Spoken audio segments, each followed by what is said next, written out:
Uzi are great threats, but OMG still finding their feet. We do jump into our draft for game number 2, where swap sides, of course, as Maokai gets a well-deserved ban there. I was expecting that in game 1, so were you. Didn't happen, but OMG actually gonna ban Kalista. As cool as Cassiopeia also gonna get banned. It's just, I think, should always be the case that when a lane is in transition to the top lane especially, ban out the tried and true lane swap, 1v1, 1v2, low item ceiling, get a Righteous Glory and it'll all be okay champion like Maokai is in this current meta. Cassiopeia actually seeing the blue side ban.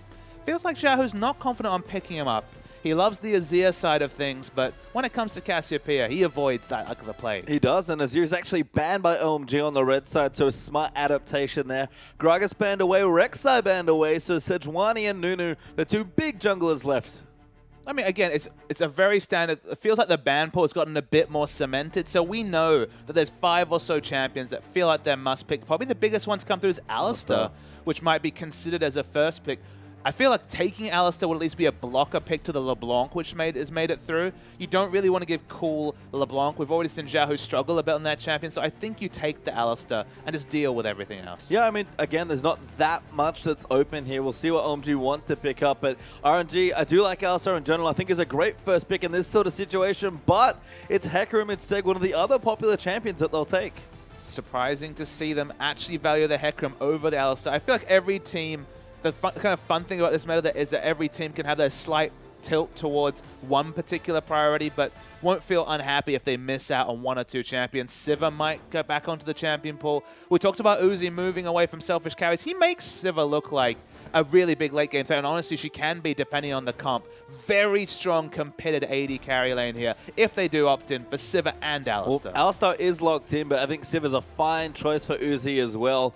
Woosh has not really shown that much. He does play Vayne, so that's a potential soft counter pick, I'm going to say. I'm definitely not committing it to being an actual counter pick. MLXG, though, locks into Sejuani straight away with it being left open. And that's a response, of course, to the Sivir Alistar that OMG picked up for themselves. Picking the CC jungler, there's not too many options on the board. With Rek'Sai and Gragas being taken out of the pool, the early pressure junglers, you can go off meta with the Lee Sin, or you just kind of have to deal with medium pressure junglers. Sejuani, we've seen people like Clearlove make it work in terms of ganking pressure.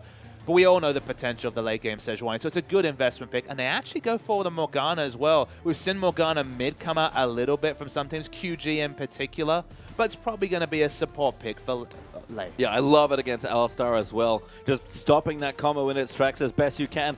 Jarvan though coming in, so Narvan will make his triumphant return back to the LPL. Now that is a surprise. See, a very confident Narvan lock-in. Of course, the Gnar, no surprise against Hecarim. Wait to see what Jiang's... Now he's like, I'm expecting full tank. He doesn't really feel like he's at that stage in his development where he's going for the Frozen Mallet or Black Cleaver. He doesn't have years of mid lane experience like Zatai to transition to top and just build damage items as if it's in meta. So the Jarvan, though, that's a Loveland champion. Playing not Loveland and going for Loveland's favorite in Jarvan, super surprising to me, but it's locked in, and what an engaged trio they have between Alistar, Gnar, and Jarvan, set up by the Sivir ult. Yeah, good stuff there already, but RNG complete their composition for this second game. Lucian locked in there for Wish. That's been the common counter pick today against the Sivir. Makes sense. And Lulu there for Xiaohu, I have to assume, although they do have some flexibility. It's going to be Lulu coming through from Xiaohu. I'm really impressed by his Lulu the last 2 times I've seen it, both in the promotion tournament and last week. He is capable of carry performance. He's able to really pressure what are usually even matchups. I believe it was actually the Orianna matchup. My mind could be playing tricks on me last week, but was able to pressure, control the Orianna, even almost open up kill pressure on what is usually a farm matchup. And then when we get into the team fight phase, whoever's getting the wild growth, whether it's going to be MLXG on the Sejuani or the Hecarim for the massive wombo engage, there's a lot of damage potentially coming from top. And if they can get this Hecarim going, I do like what RNG have been able to put together. Well, OMG have a very clear plan on the other side there, and it is all wombo all the time. Narvan was not enough, apparently. Neither was the Alistar with the Sivir to tie it all together. They needed the Shockwave in as well from Cool, and Xiaohu's Orianna looked decent but couldn't quite get the job done. Cool going to have another big carry performance on very old school classic Cool champion. I'm a little bit surprised to see that Orianna. I thought maybe the Ari, given how great he is the champion. Rookie's impressive massive performance earlier today. Might have been brought out for just a bit more mid-game power, but we rotate through these lineups. Lulu versus Orianna is what we eventually get in the mid. Gonna be a farm fest. Yeah, I mean, I guess we're going to go back to mid-game here, and if that's what OMG want to do and play big, honestly, classic OMG style with that Freight Train. There's so many Freight Train style ultimates here that, you know what, for a new team, it's often said that you just want to take your big ultis and put them all together. I think if you're starting out and trying to find your feet, this is a fine strategy for OMG. It feels like brute force backline engage versus flank ward backline engage between the two teams. Very similar identities again, but this should be a more bloodthirsty game page time. I'm expecting a lot of kills, a lot of exciting, sometimes sloppy, but always exciting team fights between the two. And I think it'll be much the same win condition of whoever can get ahead. If Hecarim can get big, Hecarim versus Na, we've seen both sides of that matchup tonight. Can Jiang actually build the damage, or will it not be a factor if they play around this Hecarim? Well, let's find out soon. We're about to get into our final game.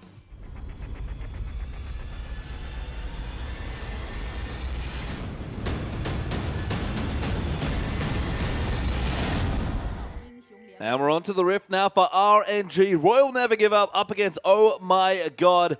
OMG are currently a game up after a very strong push in the late phase of game number 1. But game number 2 could be anyone's here in OMG. A rough start to their season here, 2-2. RNG the same here. Will the teams continue on and split once again to remain at a 50% win rate for the season, or are OMG going to jump ahead here and get the full 3 points? Speaking of jump ahead, RNG have been really aggressive in their early rotations. Let me rush to lane up top to see if there was a quick lane swap coming through from OMG. They took down the ward with the nice auto attack cancel with the Northern Winds from Sejuani and pick up the minion. They have such an aggressive line of vision in the top side. You can tell from the lack of pots that Hecarim's kind of trying to suss out what's happening at level 1. Does he have to port back and just pick up potions? Can he start a camp? Can he even start a camp on the enemy side, the jungle? So far, it looks like a prototypical lane swap being engineered by RNG in terms of their vision, but their bottom lane's actually going straight to the bot side. Yeah, it's really weird for them to start on the left side of the map but have the duo down to the bottom. I mean... Not vertical jungling. Wait, hang on.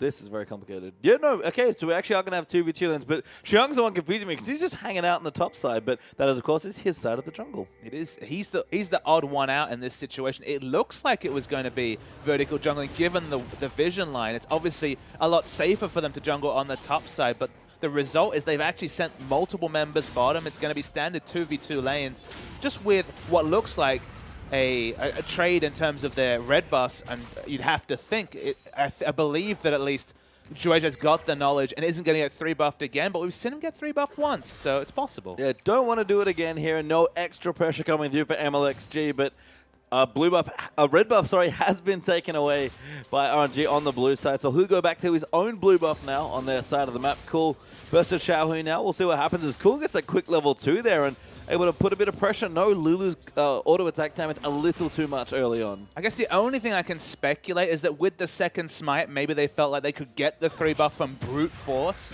Jarvan picks up the Scuttle Crab. Will he visit bot or take the enemy red buff? That's the question we don't know the answer to. Yeah, he's at Dragon right now, puts a ward down, but does not walk over to the buff, so Shui might be 2 for 2 on the 3 buff. That is not how you want to start your games. Yeah, Jueja's getting bodied. After the first game, it feels like he's just intimidated by MLXG. MLXG, if anything, has shown aggression is the name of his game. Even just during that spotlight replay, so many attempted plays, okay, not coming off, just given the texture of the game. But it's good to see him still trying things late in the game when it looked inevitable that OMG would pick up a victory. And amazing. So Jueja in this situation gets 3 buff. He just goes back and got his Trailblazer, but he is going to return to an empty, desolate jungle here. This almost feels like a mind game, like you've mentioned here, because they had 2 people bottom. I think it would have been perfectly safe, but Shui just assumes that the buff is up. But we know, and maybe he doesn't, that that's not the case. Is Xiang and Let Me going to trade here? MLXG will go back and get his Trailblazer up as well, but OMG's new jungler is going to be very, very sad. You just won't see MLXG or RNG try this against junglers they respect or junglers that they fear. I feel like this has to be playing upon the new member to the LPL, playing upon the new jungler. You would not do this to Loveland, I don't think. He did not consistently get 3 buff, maybe once or twice throughout the course of the LPL spring. But It's good assertive play. It's using the 2 smites to take the camps faster than expected. But it's not like Zhuezhui went to an enemy camp and was surprised to not find it there. He's just been a herbivore almost, killing his smaller camps. Yeah, he's just taking whatever he can get. And the nice thing is that maybe a slightly risky start, but a good gambit there paying off for RNG means that Sejuani has a completely safe farm now to level 6. Jarvan's the one that's supposed to apply all this early pressure pre-6 and ramp up when he finally gets his ulti. MLXG is just going to have a field day farming out the rest of his jungle and getting that ultimate. And all the nerfs to Jarvan was centered around removing the armor from his Demacian standard, which obviously makes his early jungle clear that much more risky. He falls low, he's not as sustainable, he's not usually high enough health to actually visit lanes afterwards, especially when he's jungling much more than he wants to be. Credit to RNG. Their early game in both of the games of this set has been excellent. Yeah, but Woosh taking a good trade there as Uzi just weaving in the autos there after amazing his combos. They're doing a nice job keeping things up. Amazing keeping Uzi healthy there as well. And it's a slim CS lead, but a CS lead nonetheless for Uzi. Zhuezhui is on the Jarvans, who does have good gang pressure onto the no-flash Hecarim. Level 4, so he's kept competitive in levels. Yeah, they're diving the bottom lane. Amazing's level 4, but he eats a binding, and first blood is going to go to Woosh in a very interesting fashion. Yeah, he just went for the turret dive and got screwed over completely by the binding. Excellent mechanical play from Lei, doing his best Mako impression with the sniper binding, and Amazing just looks silly bound under the turret. Must have been a miscountdown of the cooldown of that binding there, because Alstar just ate it right in the face, and OMG couldn't clean up the kill. They got close. It was... I like the idea there, that the aggression is something I like from OMG's dual lanes in general, whoever Uzi happens to be partnered with, but a misstep there goes a bit full looper on that play, and that is first blood to Lucian. Never want to go full looper. No, not after that last dive. As Uzi going to clear out some waves as best he can 1v2, but with the spell shield, he should be just safe, and Amazing returning to lane fairly quickly as well. So whatever happens this game, I feel like the scouting report from OMG is so straightforward. It's centered around get on top of this jungler early, because he does allow himself to fall into situations that shouldn't be happening at this level of play, and just basically abuse the new members, specifically Zhuezhui and Amazing seem to be the members that are exploitable on the lineup. Just, again, a missed timing issue. I didn't even consider it or encapsulate it in that point. But if you know the binding cooldown, which is very standard public information, you just play around windows in that situation. He didn't do it. His flash was already down. So that was the one piece of information that was critical between a successful turret dive and a failed one, and it was taken advantage of. OMG have vision of all the movements between them. Lei takes a nice burst of damage. Yeah, from really Uzi. nice boomerang blades. I've noted this about Def before, but all of the best Sivir players always punish you when you hug terrain, because you just throw it against the wall and all of a sudden can't really juke into the wall. And I get both sides, and it's very significant, especially if it's exclusively on one target. Don't get the damage drop-off as if it's on a minion wave. Xiaohu's causing good pressure in mid, but it feels like in trying to push the lane in, he's been giving up, just missing CS, as is inevitable, and now 9 CS behind Cool. Yep, Uzi eats a turret shot there as well, and MLXG's forced to rotate down to the bottom lane to keep it safe, but he'll clear out what CS he can. Level 5 right now on the Sejuani, so getting close to that critical level 6. Cool doing fine in the mid lane as well, leading in CS ever so slightly and just trying to keep the wave under his control. And Cool, we talk about it, especially in this team composition, he probably needs to have another big performance. Not quite Pentakill Cassiopeia 1000 AP level, but gonna have to make good on the Orianna. Again, if it scales up to late, probably gonna favor RNG when they have this Hecarim versus Gnar matchup. Credit to Xiang is actually going against the grain and is gonna be the frozen mallet we'd have to assume from the early pickaxe, not really another natural itemization choice for a Gnar to build into. Let me takes a lot of damage. The pickaxe will do that. They're starting to bullying him around as well. The Gnar ultimate already used, so Xiang's done the majority of his burst. Let me can feel safe for now. Has his ulti as well if he absolutely has to use it. But bullying around, keeping competitive in CS, starting to apply pressure to Let Me. Who knows if a jungler's up there for the next time that trade happens. That's going to be a dead horsey. I think it's important that Xiang stays on top of the Hecarim. Hecarim and Sejuani are the two different factors. Spotted out by a ward, should be able to get here as Gnar. Yep, Xiang just going to hang out here and try and waste as much of MLXG's time as possible. 80 carries though, still looking good for Uzi. He's 10 CS ahead despite Amazing face planting himself into the turret, but no backs have come through just yet. It's just dueling Doran's blades here, and right now that favors them as a great Black Shield keeps Woosh safe from the Pulverize. And you kind of have to take in consideration comps when we talk about CS advantages. they've actually been able to get pink ward advantage in the neutral areas, both on the top and the bottom of the map, against the Jarvan jungle. Usually you'd expect Jarvan to be the one creating all the chaos between lanes, but because Sejuani and Hecarim got so far ahead of him early game, these weak lanes are doing competitive, and that's all RNG want. They're happy to scale into late game. Yeah, nice initiation again onto Lei. Ultimate's up now as well for everyone in the bottom side, so Uzi and Amazing feel confident to try and bully them around. Shui is actually in the sidelines there as well, but he's not called in. Xiang looking to go back, but doesn't quite go yet. And Let Me also getting low, but again, just some blows being traded in the top side. And he's starting to think that apart from Alistar diving a turret again, a kill is on the horizon for one of these teams. That might just signal the first dragon as Shui accidentally makes it angry. Accidents abound for Shui this game with the home guard. Hop up, doesn't quite get there, forced to fight. Ulti there from Let Me, and that's an easy kill for Hecarim. Nice ward placement gives Hecarim a kill. Very well played. And I hate to say it, but rookie mistake from a new top laner, not respecting the home guard build. Remember, the home guard was completed and in full vision before all this happened. Went back, got a longsword, found his flank ward, and Na's dead. I mean, OMG going to try and trade it for a dragon. RNG, no vision on that particular objective, so cool.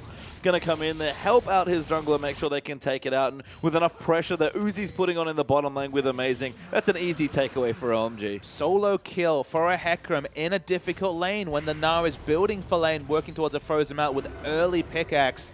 I think that's invaluable. I think the Dragons, as we saw last game, 3 Dragons to 0 lead for RNG, and they're not really a relevant factor in the late game. It's not a huge concern. Whoosh takes the CC in that situation. MXG's around. Oh, Amazing. That might have been a misplay. Ulti's a bit early. Doesn't get out of the stun from Morgana, and now MLXG's here. Pops in the ultis again. Amazing. Getting CC for days. Massive ult from MLXG, but Shui is down here as well. Wooch going to get the first kill. Xiaohu's here as well, and OMG have no answer. It was beautiful layering of CC. They did not use the ultimate from Sejuani until it guaranteed a kill, knowing that Amazing's flash was up. Staggered the CC. The sniper binding hits again from Lei.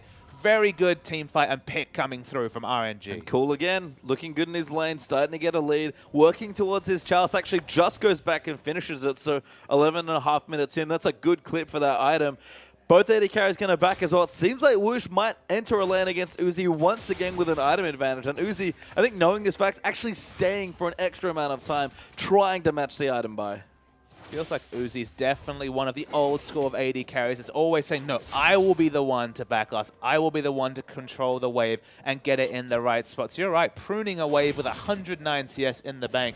It could be a scary first item purchase from Uzi. Could just be a straight-up Infinity. I mean, Whoosh is 2-0, so he needs to have a big buy here. Amazing twice now has died. First of his own accord with a bit of an early dive, and next with just a great gank there for MLXG. Uzi knows that once again he's sort of in an awkward situation in the lane where he's probably going to be behind, so he's trying to minimize that as much as possible and goes back with just about the same items that Whoosh has. I was trying to work out if he could afford the average blade. It looks like he could have, but chose to go more for the immediate power with the dagger, the boots, and the pot, which adds up to 800 gold. So it didn't go super greedy, did Uzi? Makes sense. Uzi's someone that always loves to fight you in your lane. So if you can't match the AD, you can't fight. So Uzi, you know he wants to fight. The investment bankers, for once, step away from the bot lane. Uzi's not about that life, man.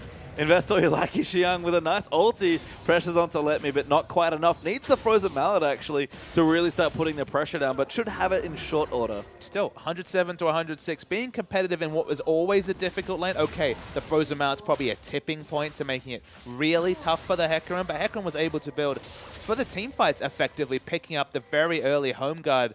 Obviously, the Ninja Tabi portion great for lane, but the home guard more for the team fights and what ended up being a solo kill for him. And now the Phage has built a bit of everything. Hasn't completed either the Cinderhulk or the what we expect will be the Trendy Force, but has a lot of power in his early buys. I mean, I guess that's what he wanted his longsword for, but I do like it, actually. I think he expects to be challenged by Xiang in the lane, who's now going to go... Nope, he's tricked me. He's not going back just yet here, but Hecarim's looking good. Even if he wants to enter a skirmish with a teleport as well, he actually does have the home guard up as well, so it's sort of hedging your bets in a lot of ways, but he's felt comfortable with his early CS in the lane. He's just sort of doing a bit of everything, which is perfectly acceptable at this stage of the game. Amusingly, to me, it's almost the poorest man's 3-item power spike on Hecarim. He's got the Skirmisher's Saber, no Cinderhulk. He's got the Phage, certainly no Trinity Force. He does have the home guard boots, but for 13 minutes 50, he's very flexible. He can team fight with that home guard boot enchantment. He can do a lot of different things, and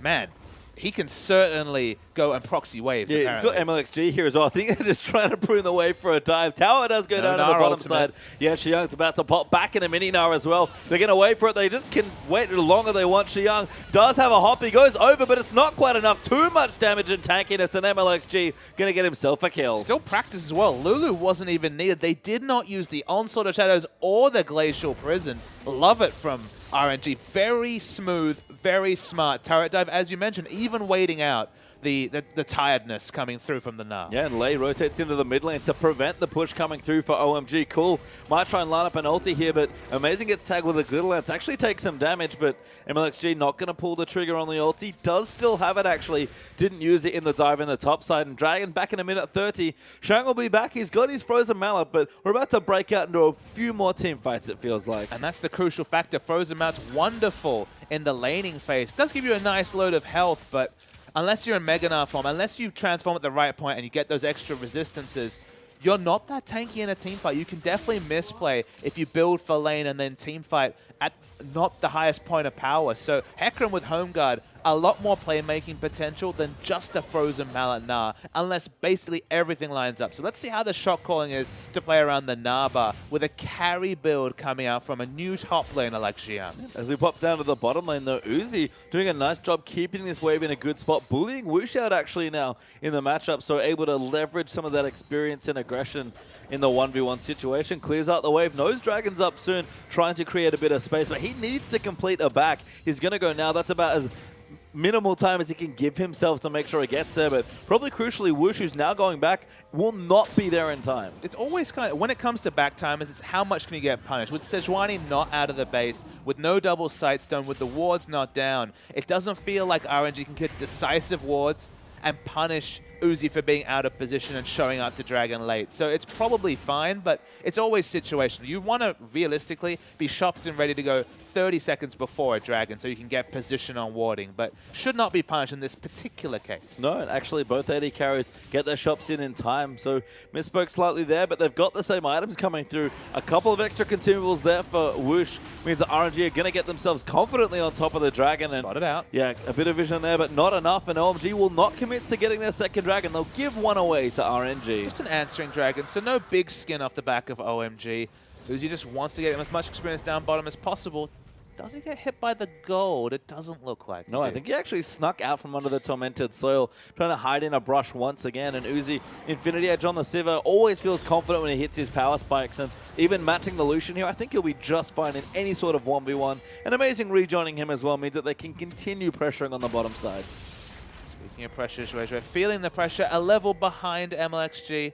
Not sure how the experience bar is on MLXG. And Xiaohu's just been pressuring mid. Again, he's been consistently down in CS, which in the late game, one massive shockwave comes up and that might be a big issue. Teleport's coming in. Yeah, actually, Let catches Uzi there. MLXG right on top of him. Good ult comes in, and Xiaohu takes him out. And Amazing, that ult will wear off soon. Gets Polymorph now. The ultimate wears off, and Xiaohu grabs the double. Okay, but what do they get out? Remember, they did not need teleport to pick up the Dragon. Now they teleport for 2 kills. Are they just going to go back to the laning phase? All their lanes are pushed up. A teleport being used for just 2 kills and going to lose an objective from this? Not ideal from RNG. No, not enough. And Xiang's going to take out this turret. Headbutts it a couple of times with the big spiky horns and is able to take it out on the top side. So OMG actually 2 turrets to nothing right now. RNG for all their kills, and they've got 6 of them right now. They're 1,000 gold ahead, but those objectives they are wanting right now as Zhuezhui pops into the mid to clean them out. Overextending for kills, not a good thing for RNG here. So now there's a window. Next Dragon comes up. There should be about 40 seconds where Hecarim does not have his teleport available, so maybe Xiang will be able to really juggle that Gnar bar and get a rotation around. They get an answering turret, so at least they don't lose an objective in the trade, but crucially they don't gain one. And whenever we see things like teleports, we look for objectives gained. Speaking of matching teleports. Yeah, Xiang's come in. He's actually mini now, and the Frozen Mallet means Lei Frozen Mallet. having a really awful time here. Wallop very nicely timed. And they even Cool give the gets kill after Cool. Yeah, nice wonder down there. Cool collects his well-deserved kill there, walking from mid lane to the bottom lane. Well done there, Oriana. Is OMG, same story, unfortunately for them. No objectives, I guess, that they can easily take, and Letme's going to enter the top lane. So all these trades, a lot of teleports for kills, but objectives, all the other team takes away. I guess we shouldn't be surprised that 2 teams at the same stage of development make 2 questionable teleport plays. I mean, both of them get a successful kill out of them, but again, don't trade for objectives. You just see the Frozen Mallet now, and when it's really put to good use, remember there's also further CC with the Boomerang Toss and the Hyper. You just feel bad. Oh, they found Hecarim as well. Amazing's also in the top side. Ulti not there for Let Me. Gonna get CC'd forever by Alistar, and Cool, once again, walks from mid lane to collect his kill. But why was Let Me there? There was no reason whatsoever to be in the enemy jungle. I guess he was trying to check out Red Buff. It does feel at 19 minutes it's around the time that Red Buff would be spawning, but you don't need to be there. And this Frozen Mallet has already really paid itself off. 2 picks uniquely because of the Frozen Mallet. I mean, it's just so annoying. Because it's so much CC between just the auto attacks and then the Q comes through the hyper procs, you're moving faster. It's just the worst feeling. It is. I mean, Na is so sticky in general in either form, especially Mini Na, but with a Frozen Mallet, it just compounds upon that factor. And I think it's one of the cool things about Frozen Mallet that's maybe something we'll learn a bit more as people build the item, especially on Na on the top side. In pick situations like that, it's so good at actually either getting you a pick or aiding to make sure you can collect the kill. And an item that's been unchanged in, what, 4 years? Maybe the build path has slightly changed, but basically been completely unchanged. It's probably no irony that the last time we saw it in competitive play was, what, the Rain Man playing it on Frozen Mallet Teemo, and then a champion that has at least 50% of the time, or whatever the uptime is of Minina, a very same playstyle, uses it very effectively. Makes a lot of sense as MLXG gets shielded, but tanks a couple of turret hits there. RNG, though, going to go in for the turret. Finding her landing onto Cool, actually, so he'll zone him off and Let Me gonna dive in on the Hecarim, but Xiang, beautiful Narbar usage there, and he's just diving and looking for an ulti. Finds it onto Lei and Xiao, who they're gonna CC them forever, and Cool gets himself another Cool. Amazing jumping in. Beautiful team fight here from OMG. Whoosh trying to kite away, does not get the kill with the Orianna ball there, and Shui Shui flash Q there to secure the 4th, and OMG a big wipe there, 4 kills for nothing. Really peculiar engage. Who's gonna be doing the consistent damage? I guess it's because Let Me just finish the Trinity Force, but it didn't feel like everyone's on the same regard. Even if Xiaohu, MLXG, and Let Me dive aggressively into the backline, they're just not really going to have the damage, and Lucian was struggling at the back, and OMG get a free start onto the Baron. Yeah, free start's the right word there. Is that getting a little bit low in the situation? It's but only Baron, Morgana. They've got too much. It's only Morgana. Hey man, Baron does a lot of damage! They did get the Baron, but nah, he did not live. No, Xiang just died. I mean, I don't know what to tell you. Mini Na, not very tanky. Hasn't really quite made a tank items yet. Maybe didn't walk out of the AoE there. It's okay. He'll be back next time. Not much to say about that. That was Looper tier. Full Looper. Full Looper tier when it comes to Baron juggling, I guess, Looper. coming through from Xiang. Yeah, Looper probably, I mean, like, he's got that really shiny trophy to look at from the season 2014 World Championships, but not a lot of glory in the LPL so far. Not yet, at least. Still got a season to go here on M3, but that's 3 full Looper moments that we've had already. 2 actually in this series, so looking good so far on the Looper count. That's 3. Yeah. 3 and 4 matches is probably not that bad. It's getting late pastry time. It is. Even in China. Even in China, that's true as well. As Grump, will go to Shui. Shui manages to smite that away. Dragon up in 12 seconds is probably the next big thing to look at, and Cool just quietly collecting those free kills, the Meals on Wheels, delivering him some some much needed kills for himself. Level 14, Death Cap done. Void Stuff almost completed there as well. OMG are ready to fight, Papa Smithy. Absolutely, and with the ball on someone like Alistar, an excellent ball carrier, they have a lot of flexible options between Jarvan and Alistar for ball carriers. We never really talked about ball carriers, but now that we've glossed over a 303, 216 CS Orianna that's pushing towards level 16 and a Void Staff to go with the Death Cap Athenes, going to become a relevant statistic because a lot of these members, there's no Aegis completed here, so people are going to explode. I mean, for all the team fight that OMG have, they need to use it when it matters, and the mid-game is where they really shine with this composition. Xiang's not even going to join them for the Dragon because it's so secure there for OMG, and that's 2 now. Maybe you wish it was 3, but a real win condition available now as that second Dragon comes online. I was just commenting on the fact that there's no Aegis. There's no magic resist at all, pastry time. The approach that RNG is taking, and honestly, given how quiet it was for the first 20 minutes, probably not a bad one, was let's kill Orianna and then deal with the other 4 physical damage members. So you just stack armor and just kill Orianna. Once you're stacking on MP, got Flash and Cleanse available even after winning a team fight, just ignoring Orianna becomes less of a realistic option, and they need that Aegis pronto. They do, and Cool's going to have that Void Stuff well and truly before the Aegis has come online. It's not now. Oh, well, that's not. Oh, Void Stuff, yes, that's good. So I was like, Aegis, really? No, Void Stuff there for Cool. 3 item power spikes here for Orianna. Xiang's going to have a Randuin's fairly soon as well. Front lane's going to be tanky. Carries will do damage. Everything going well. And OMG, they just need to find a way to pressure. And we've got Baron maybe for a bit longer here. Going to start to get some vision down and try and see if they can get a pick. And the unique thing about Letme's build is you might think, okay, he's got the Trinity Force at a good timing. He's working towards the Frozen Heart. He does not have the Cinderhulk yet. I mean, I can kind of understand it with the Cinderhulk nerfs coming through that maybe the priority isn't as high, but it's still really strong for 4 seconds, so I don't know about ignoring it. Diving MLXG there. Jarvan just dunks in there with a Cataclysm, but Ulti's going to find it. Great shockwave from Cool, gets the kill onto Morgana. Lulu's going to fall down there as well. Wooch channels his ulti, but amazing. Just going to eat it and say thank you very much. And OMG going to take a turret. A teleport I can see from Hecarim is going to be very optimistic, but might just ulti into his own death. Oh, he finds Cool, takes out the kill. Replay. Instant replay, and Uzi has to run away there as well. But Xiang's almost got the full Naba, throws him out threatening, and a 2-4 trade plus a tower for OMG. And look, he's got a lot of damage. He's got good cooldown reduction coming through from the Frozen Heart. Still no magic resist, and he wants to kill Uzi. Oh, Uzi is dead, maybe. Yep, there's Woosh coming in to clean it out as Letme able to take out the kill. That's a good trade, honestly, for RNG. Sure, losing the turret, not the greatest thing, but OMG needs to be a bit more concerted in their efforts to push through and win this game. Well, I mentioned build armor, kill Orianna. That happened there, and he could just run at Uzi, and there's nothing he can do. The damage still very, very respectable. Let's see if they can get any sort of objectives, because breaking the base is certainly not going to happen. No, going to look for a rotation. Couple tower hits being tanked up there. That was 5. Yep, Jarvan fancies an ulti actually, but Letme still pretty tanky despite the Cinderhulk, so Frozen Heart doing well there. Blue buff will go over to MLXG there as well, so a good round of objectives cleaned up there for RNG. But OMG, again, still on the front foot. Got a decent gold lead here, about 3,000 gold, but that's actually much less than I thought it was going to be. One assertive Baron later, and OMG haven't really done anything with it. No, they didn't break the base. That's what we always talk about. We really want to see teams breaking the base. They'd won a team fight before, so we thought with the Baron buff, go and break the base. Certainly hasn't happened in this situation. And this horse is getting big. And will he be checked in the late game? Will the shockwave hit or will it not? It's such an exciting ultimate as a caster because it has so many permutations. And Orianna as a champion, that ball control, will trust Cool can stay on top of it. He's played a lot of Orianna in his career.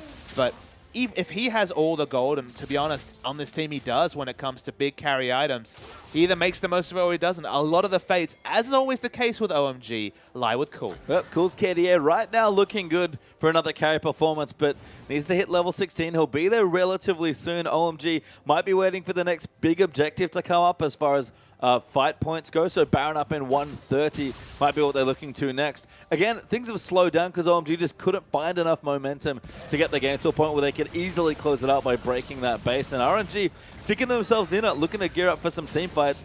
Again, I looked up at the gold and was surprised. They are not that far behind. And we're waiting for tipping points like the Aegis we've discussed a few times. Sejuani is only going to get more powerful. Both this top side, both the jungler and top lane are going to hyper scale into the late game. Xiang's not going to be, I mean, a scrub or anything in the late game, but Jarvan especially is going to start to fall off. Only really going to be useful for the CC, as you can tell, just building into the Randuin is going to be generally tanky. So they do have, he's going to be a good ball carrier, but the reliable team fights, when Hecarim Sejuani get big and get moving, Whimsy coming through from Lulu, we already saw a carry Sejuani performance coming out from Swift from QG. The same potential is here. It's not a free farm Sejuani, but as the game gets later, the items start stacking up. Good rotation, though, from OMG. Going to pressure out this tier 2 turret.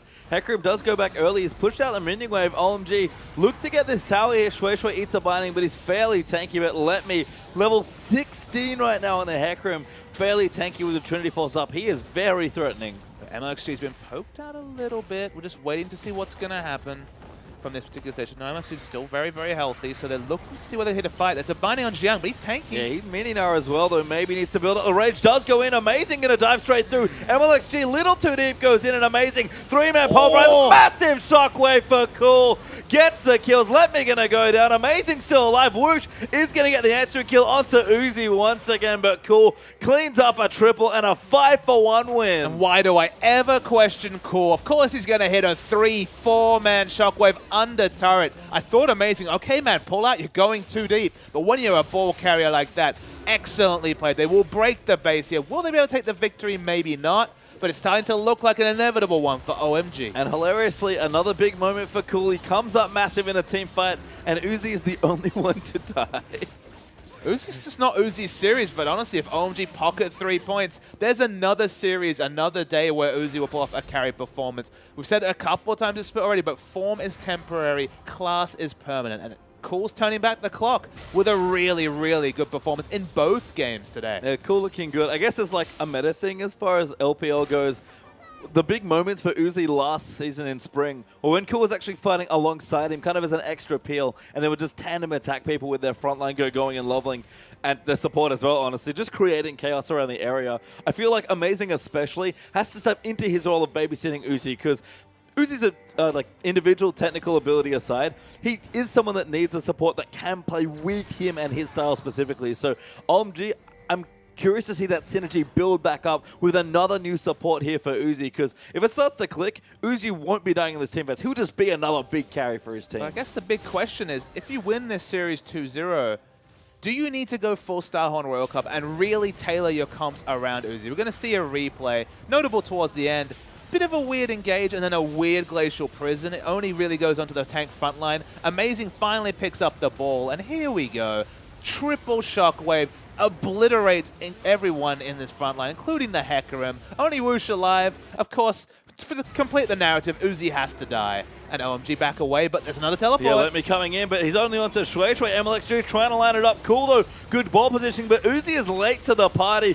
Glacial Prison comes out there, but it lands under the tanks there, and Shui gonna zone out the carry. Lei gonna channel his ultimate, but he's dead now as Uzi takes him out. Xiang jumps in there on the Gnar, moves Whoosh into the wall. Cool goes in. Uzi takes the double. Now Letme's gonna be under threat as well. Xiaohu's getting massively chunked out. There's Uzi's triple. There's the quadra. Can it be back-to-back carry? Pentakill. Xiaohu sitting in there. They're gonna try and cut him off, and Uzi, can he find him? Xiaohu all the way back down. Xiang's diving into the base, but it doesn't matter. They surrender. And Uzi, he's denied the pentakill. Scumbag surrender stops the pentakill. Very nice move coming through from Xiang. Actually teleporting to the other side of the base just to try and get the slow from the frozen out. Probably would have been a penta. Hand on Uzi's head, probably a little bit frustrated that he doesn't end with an asterisk and say, okay, didn't carry, but pentakill. No pentakill, but OMG. We said it at the start of this game. Both teams at the same start of their rebuilding phase. Both teams, 3 out of 5 new members for OMG as the smiles come through,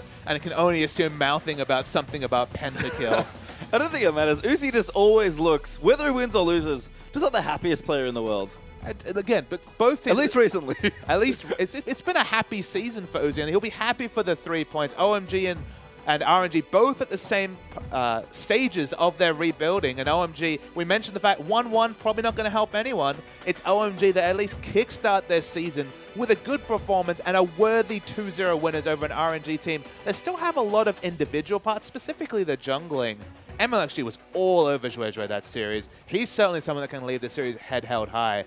A lot of teams, I think, will watch this and say, okay, got some good ideas to really clamp down on OMG in future series, but it wasn't enough to get RNG over the line. And will Zhuezhui and Amazing be able to pick up? Because the teammates and the veterans, they're looking good. Yeah, and it's Cool that comes back. You know, we talk about Cool winning and losing games for his team based on his performance. 2 great performances on 2 different champions, and all of a sudden, OMG at 2-0 once again. And it's one of those things where I was looking through statistics at Cool in particular, because it does feel like Cool is the barometer for this OMG lineup. I don't have an exact stat, but when you look at the games, if Cool has a bad game, OMG loses. And we remember games where Uzi gets quadras, triples, and they lose. When Cool gets going, they often win. He's very much the barometer of this team, which is unique because, of course, Uzi's whole career has been all about Uzi, and it feels like OMG, even with this lineup rejiggering, Uzi might be frustrated to find that it's still all about Cool. Well, I'm sure they can find a position, but at least for today, it's certainly all about Cool. OMG, 3 crucial points there as they get the 2-0 to end out the day. But